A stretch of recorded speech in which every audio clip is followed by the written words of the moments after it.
Hi hello friends, welcome back to my channel. It's me Manu year. Friends, ఈరోజు ఊరమిరకాయలు ఎలా చేస్తారో చూద్దాం రండి ఫ్రెండ్స్. మా ఇంట్లో అయితే ముందుగా పచ్చిమిరపకాయలను కడిగి ఆరబెట్టిన పచ్చిమిరపకాయలని ఒక గుడ్డతో ఈ విధంగా నీట్గా తుడిచి పక్కన పెడతారు ఫ్రెండ్స్. ఆ పక్కన పెట్టిన మిరగాయలని తీసుకుని ఈ విధంగా పినీస్తో ప్రతి ఒక్క మిరగాయని చీలవాలి ఫ్రెండ్స్. ఇలా చీల్చడం వల్ల ఆ ఉప్పు మజ్జిగ అనేది ఆ మిరగాయ లోపలికి వెళ్ళి ఇంకా బాగా ఊరతాయి ఫ్రెండ్స్. అందుకే ఈ విధంగా చీలుస్తారు. ఈ విధంగా పచ్చిమిరపకాయలు చీల్చేటప్పుడు కొంచెం పెద్ద పినీస్తో కానీ చాకుతో కానీ చీల్చండి ఫ్రెండ్స్. ఆ తరువాత పులిసిన పెరుగుతో ఈ విధంగా మజ్జిగ చేయాలి ఫ్రెండ్స్. ఆ మజ్జిగ అనేది కొంచెం చిక్కగా ఉండటమే మంచిది ఫ్రెండ్స్.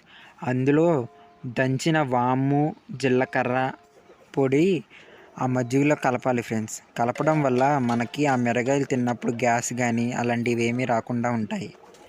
ఈ విధంగా మంచిగా కలిపి అందులో తగినంత ఉప్పు వేయాలి ఫ్రెండ్స్. ఉప్పు అనేది ఊరమిరగాయల్లో ఎక్కువే పడుతుంది కాబట్టి ఎక్కువ ఉప్పే వేయాలి ఫ్రెండ్స్.